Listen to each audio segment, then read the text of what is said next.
지난 시간에 사이버네틱스 관련된 내용을 살펴봤습니다. 오늘은 이 사이버네틱스의 주요 개념들을 간단하게 공부하는 시간을 갖도록 하겠습니다. 철학이나 과학에 있어서 생명에 관한 관점은 크게 두 개의 흐름으로 나뉘어집니다. 아주 뿌리 깊은 대립적 관점인데, 하나는 기계론적 관점이고요. 다른 하나는 전체론적 관점입니다. 이 중에 기계론적 관점은 데카르트, 뉴턴 이후에 근대과학에 있어서 패러다임을 꽉 잡게 되었고요. 전체론적 관점은 상대적으로 맥을 못 추다가 20세기에 들어와서 시스템적 관점으로 재탄생하게 되었습니다. 1920년대, 1930년대를 거쳐서 이 유기체 생물학, 게슈탈트 심리학, 생태학에 의해서 이 전체론적 관점의 개념들이 다시 새롭게 정리가 되었고요. 1940년대에는 사이버네틱스와 일반 시스템 이론이 등장하여 전체론적 관점을 다시 부활시키게 된다, 이런 흐름이 있었습니다. 그래서 이 사이버네틱스 관련된 개념들을 시스템 이론을 통해서도 잡아볼 수가 있습니다. 그 기저에 흐르는 맥이 같다고 할 수가 있거든요. 그래서 이 ESG와 세상을 읽는 시스템 법칙이 이 시스템적 사고를 소개하는 책이지만, 이 책을 통해서도 이 사이버네틱스 관련된 개념들을 좀 잡아볼 수 있는 측면이 있습니다. 그래서 이 책의 내용들을 간단하게 살펴보면서 사이버네틱스의 핵심 개념들을 다시 살펴보도록 하겠습니다. 그래서 이 시스템이 뭐냐라고 했을 때, 이 시스템에는 인간의 몸 같은 것들이 해당이 될 수가 있겠고요. 이러한 측면의 시스템을 다루면 유기체 생물학 같은 학문들이 해당이 될 수 있을 테고요. 그 다음에 이 인간과 인관, 또 사회, 환경까지 포함을 해서 더 큰 규모의 시스템을 연구하는 학문들, 생태학이라던가 이런 학문이 되겠죠. 그래서 이 인간이든 혹은 사회든 환경이든 이러한 시스템들은 무엇으로 이루어져 있느냐 했을 때, 시스템은 본질적으로 요소들이 존재를 한다. 생명이라면 팔다리가 달려있는 것이고, 더 들어가면 세포들이 존재를 하는 것이고요. 기계라면 기계의 부품들이 존재를 하죠. 그 다음에 중요한 것이 그 요소들 간의 관계가 존재합니다. 그 다음에 시스템에는 목적 혹은 기능이 존재를 합니다. 생명의 경우 생존하는 것이 그것의 목적이 될 테고요. 보일러 기계의 경우 열을 발생시켜서 방을 따뜻하게 하는 것이 그것의 목적 혹은 기능이 되겠습니다. 우리가 한번 생각을 해보겠습니다. 많이 먹고 에너지를 비축하는 것은 좋은 것입니다. 그러나 그것은 부분만 보았을 때 그렇습니다. 너무 많이 먹으면 당뇨병이나 혈압에 문제가 생길 수도 있고요. 신장 같은 기관에도 문제가 생길 수가 있습니다. 결국에 중요한 것은 전체의 밸런스입니다. 관계죠. 먹는 것을 에너지 비축의 관점에서만 보는 것이 아니라 신체 기관들의 무리가 가느냐의 관점에서도 보는 것입니다. 그래서 A를 A로만 보는 것이 아니라 A와 B의 관계 속에서 본다. 그 다음에 많이 먹어서 에너지를 비축하는 것과 적당히 먹어서 신체 기관의 건강함을 유지하는 것은 모두 생명체의 생존이라는 커다란 목적 하에 해석이 되는 것입니다. 이 목적이 없다면 어떤 관계를 해석할 수 있는 근거가 사라지게 됩니다. 시스템에 반드시 목적이 존재한다는 주장은 밖에서 보는 관점이기는 합니다만은, 어쨌든 이 도넬라 메도즈는 시스템에는 이러한 기능 혹은 목적이 반드시 존재하며 그 목적은 행동 패턴을 통해서 드러난다, 이렇게 이야기를 하고 있습니다. 한편 이 1차 사이버네틱스, 인지과학 1세대의 아버지죠. 물론 인지과학 1세대들은 이 사이버네틱스가 자신들의 아버지라는 것을 부정한다고 지난 시간에 말씀을 드렸습니다. 하여간 이 1차 사이버네틱스의 두 축은 노버트 위너의 피드백 개념과 맥컬러와 피치의 신경망 개념입니다. 대공포 예측 시스템을 연구하였던 노버트 위너는 피드백이라는 기계론적 개념을 생리학적 개념인 항상성에 접목하였고요. 맥컬러와 피치 또한 인간의 마음을 계산을 수행하는 기계로 해석을 한 바 있습니다. 따라서 이 기계에 의한 계산으로 인간의 몸과 인간의 두뇌를 해석한다는 점에서 공통점이 있었던 이 두 그룹의 주장이 1943년에 각각의 논문으로 발표가 되었고요. 이를 기점으로 해서 사이버네틱스,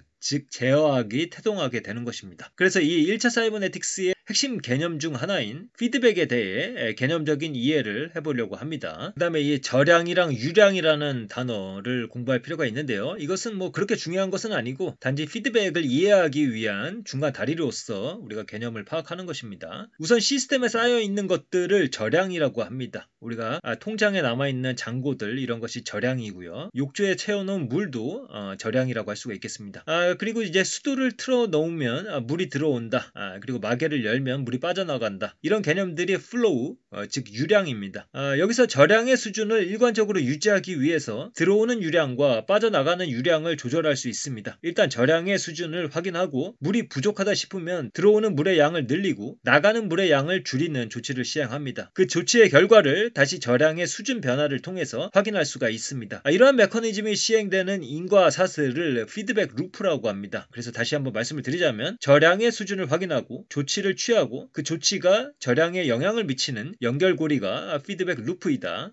이렇게 기억을 하시면 되겠습니다. 이러한 피드백 루프에는 두 가지 종류가 존재를 하는데 하나는 균형 피드백 루프이고요. 다른 하나는 강화 피드백 루프입니다. 우리가 일을 열심히 했으면 저절로 쉬고 싶다는 생각이 듭니다. 이것은 우리 몸의 균형 피드백 루프, 또 다른 말로 항상성 시스템이라고 하는 그런 시스템이 작동을 해서 저절로 그냥 육체가 쉬고 싶다라는 신호를 보내게 되는 것이죠. 그 다음에 강화 피드백 루프는 특정한 방향으로 계속 강화가 되는 것인데 쉽게 얘기해서 도박 중독을 예로 들 수가 있겠습니다. 보상이 조금 주어지면 그쪽으로 자원이 할당되고 더 많은 보상 혹은 자극을 원하는 상태로 계속 몸이 자극이 되는 것입니다. 한번 생각을 해보면 인간 그 자체뿐만 아니라 인간이 살아가고 있는 이 세계는 모두 피드백 루프들로 이루어져 있음을 알 수가 있습니다. 경우에 따라서 균형 피드백 루프, 강화 피드백 루프 모두 혼재를 하고 또 그것들 루프 하나하나만 존재하는 것이 아니라 각각 여러 개들이 존재할 수가 있고 다양한 형태가 가능하죠. 하여간 이 여러 개 여러 종류의 피드백 루프가 존재하는 이 세상에서의 관건은 우리가 어떻게 그 피드백 루프들을 잘 제어하며 균형 있는 세계를 만들어 갈 것인가가 되겠습니다. 한편 이 피드백 개념으로 시스템 작동의 모든 것을 설명하기에는 좀 빈약한 느낌이 듭니다. 인간의 몸이 마치 보일러 기계를 살펴볼 때처럼 겉으로 보이는 피드백 시스템만으로 설명이 가능할 것인가?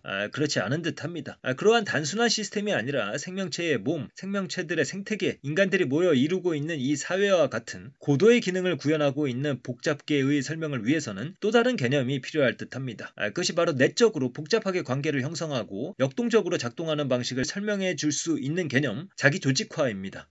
자기조직화 개념으로 넘어가기 전에 먼저 회복탄력성 개념부터 살펴보겠습니다.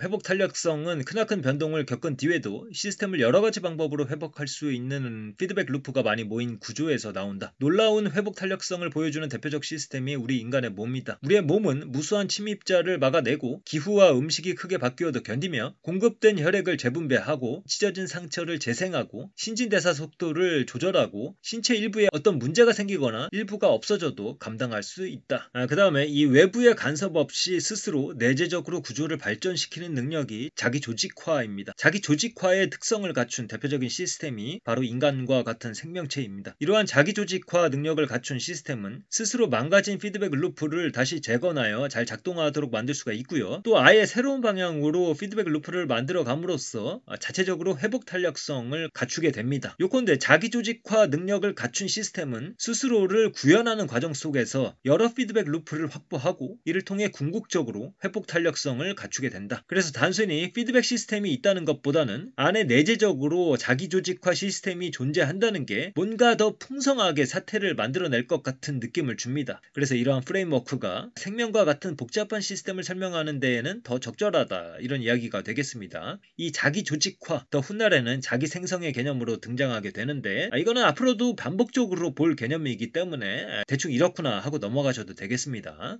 마지막으로 시스템은 자기조직화 한다고 하였고요. 자기조직화를 통해서 회복 탄력성을 갖추게 된다라고 하였는데 이 가운데에 하나의 연결고리가 존재를 합니다. 그것은 바로 계층입니다. 그러니까 이 자기조직화하는 시스템은 스스로 구조를 만들어내고 복잡해지는 과정에서 계층을 만들어내게 됩니다. 그리고 계층을 갖게 된 자기조직화하는 시스템은 의뢰의 회복 탄력성을 갖는다. 그리고 이 계층의 핵심은 차별적 정보 연결입니다. 시스템에는 연결이 강해야 하는 부분이 있으며 또한 연결이 약해야 하는 부분이 있습니다. 연결이 강해서 일사불란하게 움직여야 하는 부분이 있으며 또 어떤 측면에서는 연결이 약해서 이 각각의 개성을 보존시켜야 하는 부분들이 존재를 합니다. 그래서 본질적으로 종합적으로 봤을 때 복잡한 시스템이 다루는 정보들은 천편일률적으로 단일한 성격을 갖지 않기 때문에 그 시스템 내에 차별적 정보 처리가 존재해야 더 효율적이고 안정적으로 정보를 처리할 수가 있다. 그래서 우리가 회사를 예로 들면은 스타트업에서 시작을 해서 회사가 중소기업을 거쳐서 대기업으로 가는 데 있어서 이 부서나 팀, 그 다음에 본부가 없다라는 것은 그 조직을 비효율적으로 만들고 회복 탄력성이 없는 그런 조직으로 만들게 될 것입니다. 그래서 조직을 운영하는 사람들은 의뢰이 팀을 만들고 본부를 만들고 계층을 만들게 되어 있죠. 어느 정도의 계층이 있어야지 정보 처리를 효율적으로 할 수 있기 때문일 것입니다. 이렇게 해서 시스템과 관련된 개념, 피드백과 자기 조직화 개념을 또 다른 각도에서 살펴봤습니다. 이 자기 조직화, 자기 생성의 개념은 앞으로도 반복적으로 볼 개념이고요. 계속해서 익숙해지는 과정이 있을 것입니다. 그래서 오늘까지는 인지과학의 선조격이라고 할 수가 있는 사이버네틱스에 관련된 내용을 간단하게 살펴보면서 워밍업을 한 것이고요. 다음 시간부터는 인지과학에 관한 내용들을 다루도록 하겠습니다. 그 시작은 심리철학이 될 것이고요. 앞으로 소개할 내용들의 순서는 위에 보시는 바와 같습니다. 앞으로 한 수개월에 걸쳐서 소개할 수 있는 내용들이 정리가 되어 있는데 그것은 신경과학과 관련된 내용까지는 제가 정리한 내용들이 있고요. 그 다음에 이 트랜스휴머니즘이나 비판적 포스트 휴머니즘 관련된 내용들은 추후에 제가 소개를 할 수 있을지 진행되는 상황을 봐서 정하도록 하겠습니다. 어쨌든 이 하나의 영상만 봐서는 이러한 내용들이 감이 안 올 수가 있겠습니다. 다만 지금의 과정은 하나의 체계로서 정리하는 과정 중에 있기 때문에 앞으로 계속해서 영상들을 보시다 보면 동일한 이야기들이 조금씩 다른 설명으로 접하게 되면서 이 이해의 틈새들이 조금씩 채워질 수 있지 않을까 이렇게 생각을 합니다. 그럼 또 다음 시간에 뵙도록 하겠습니다. 감사합니다.